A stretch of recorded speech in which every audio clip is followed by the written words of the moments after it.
Good morning, everyone. So we are doing this video because we need answers. This was really our last resort. It's something we did not want to do. We did not want to have to come to social media, but Birmingham Police Department is giving us no other choice.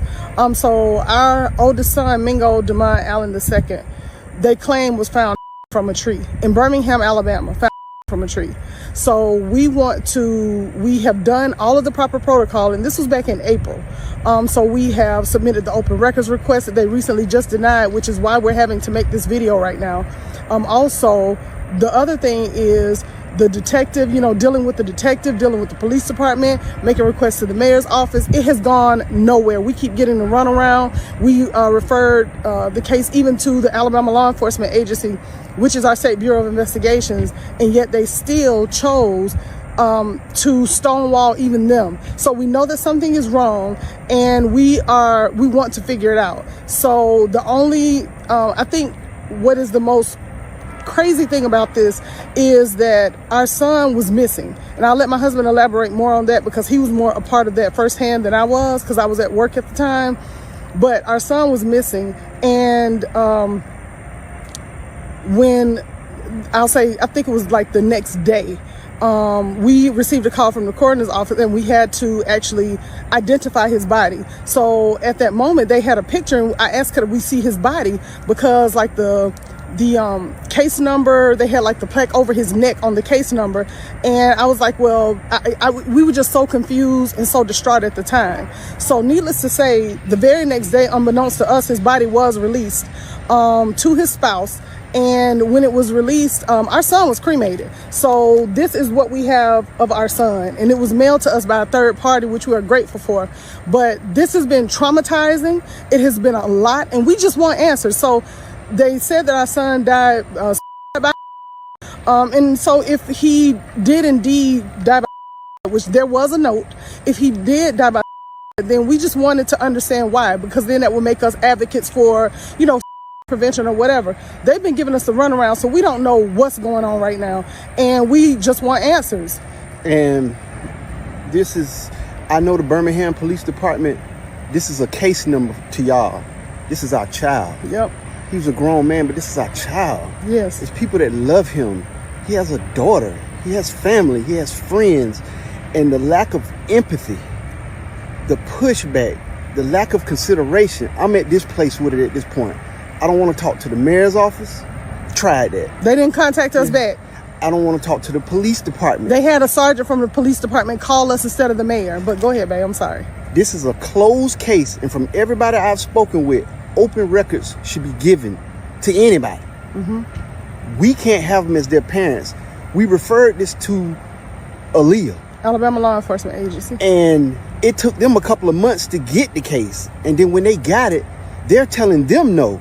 So if this is such an open and shut case, why can't nobody see what happened? Mm-hmm. I want to know what happened. We will never stop. Never, ever stop. I want to know what happened. And I want all of this information given to ALEA today. And we already have a special agent assigned. Birmingham Police Department is not cooperating with him. Like I stated just a few minutes before, when I reached out to the mayor's office, the first lady who took my information, apparently, she told me to call, that somebody would contact me within 14 days. I decided to follow up, me being me, and I called back, and they had no record of my phone call. So the other lady actually took down my information, and then that evening, I received a call around between 6:30 and 7 o'clock at night from a sergeant at the police department. It almost was like they were trying to intimidate us to stop, and I'm not going to stop. And the crazy part about it is they insult our intelligence and told us we can't have the open records because we're not next to kin. But when they needed somebody to identify the body, we were next to kin then. Mm-hmm. Stop playing games with us. I don't know what was done. I do not know what somebody didn't do. Yeah. I'm not accusing anybody. But what I am saying is somebody is going to tell us what happened. And over the course of the next few weeks, we're going to do videos telling how we've been treated throughout this whole process, so y'all can see what we have been through since April. I have literally been chasing my son, our son, since April 2nd. It will be October next week. This is crazy. It's crazy. So that's all we have to say for right now. Birmingham Police Department Homicide Division, do what's right. And the detective, we found out that he was with the homicide division while we were identifying his body. They had him, and nobody even contacted us from the Birmingham Police Department. The detective actually contacted me because I called and left 2 messages, and that was over the course of the weekend. And our son, by the time he called us, our son had already been cremated, and his spouse had already left the city. So I'm just saying, we need to know what happened, and we need to know now. Y'all, please help us. We need your help. Please spread this, share this, y'all. Please. We need help. Thank y'all. Thank you. Somebody has to explain to me, how is it possible that the 5 men directly up here all have the same ending? And again, I've covered stories like this before. Some of those stories you may not be able to see because, YouTube is quite funny when it deals with these types of stories and news reports. And it feels as though that you have a variety of platforms that want to, I guess you could say, cover up, not wanting to acknowledge, want to sway away from, this type of news, which is a little bit odd to me because pretty much you can find almost everything directly on YouTube. But when it deals with or delves into certain topics, it seems that, a lot of platforms are pretty sensitive, to these things, which again, for me is a bit weird. But I'm just trying to figure out, why is it that every single time you hear these stories and it involves black men, that they all have the same ending? It's like, oh, this is just the route that they took. Huh? Since when? when was this just like the normalcy on how it is that people just went about things in life? I'm just a little bit confused. And what's even more perplexing is that every time that the police are supposed to do their due diligence, their detective work, seemingly every single cop is like, oh yeah, we know how this worked. We don't need the footsteps. We don't need DNA evidence. We don't need any other information. We specifically know 100% how this went and why it happened. So it's an open and shut case, and that's it. It's business as normal. No need more to focus in on this or to get outside, people like the FBI, whoever, to come in and look around. There's no reason for them to come in and look around. It's a little bit interesting to me. It's the exact same thing as what was stated when it dealt with, I think somebody can correct me if I'm wrong, it's been a while. I think there were 2 twins or some brothers, and magically they were found in the mountains, and the one person to supernaturally find or happen upon them was a white male that was on some type of trail or whatnot or whatever, and he magically came upon the 2 individuals, or at least what remained. And instead of him directly calling like, hey, let me just call the police or who not or whatever so they can come down here stat, because this is something that needs to be checked out, he was like, yo, let me get on Facebook and social media real quick. Let me take a couple of pictures. Let me dap the brothers up. Let me throw up a couple of peace signs. Right? That's what he decided to do. And somebody else can correct me if I'm wrong. I think that guy might have been a firefighter as well, because I'm trying to go directly off of memory. But as stated before, it seems that America has this thing where they're like, something that has historically taken place where we have documentation and everything, right? If this took place again, we're not going to talk about it. We're not going to bring it up. And again, you'll have a lot of the black conservatives, the leather belt licking boot lickers, out there that will decide that, you know, racism doesn't exist and these types of things just doesn't happen in 2025. It's just hearsay. Nobody has any type of proof. How do we know it's not, you know, a gang initiation or, you know, this, that, and the third? Like, this could be gang related, right? They want to throw every possible thing directly up there instead of focusing in and looking at specifically what is going on. You have other demographics out there, such as Democrats, that are not really talking about this. They may, you know, say something to get a little bit of energy their way because it seems like they're highlighting these things when realistically they don't care. They're just looking for the attention. But again, both parties don't care. They do not care at all. But yet, we're still in space, still in a place of which where the black community are told to pick one side or the other. That if you opt not to sit up there and vote, then you are therefore voting with the couch and voting for your own demise and yada yada yada. All the normal scare tactics that they've always tried to use, especially by the Democratic Party. Right. On the other hand, you'll have the black Republicans. We're the critical thinkers. You're free from the Democratic plantation. Rah rah rah. Ya ya ya. And again, these are the exact same people who don't specifically care, because the only ones that are actually, you know, making it because of their vote are the ones who already have money.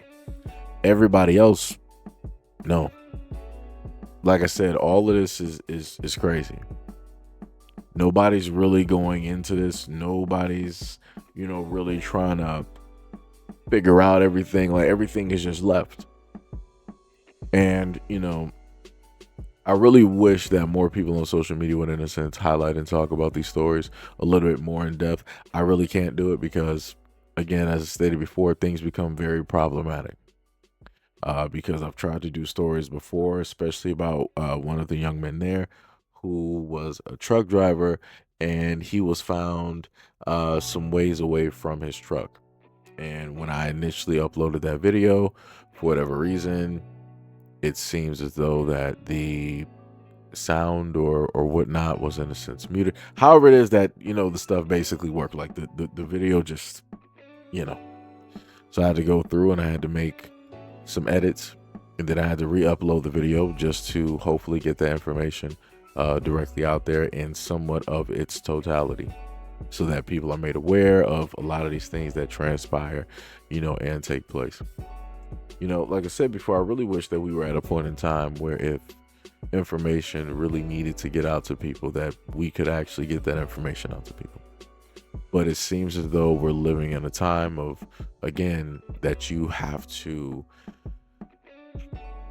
try to edit, in a sense, the reality of the situation before you can actually give it to people. And that's crazy by itself. 100%, because as I stated before, these are things that should be talked directly about, because there's a lot of changing that is going on when it deals with history books and in the schools of which how it is that these kids are being raised and taught. And there's a lot of things that are being erased. There's a lot of things being left out. There's a lot of things just being plainly written, you know, rewritten, I'm sorry.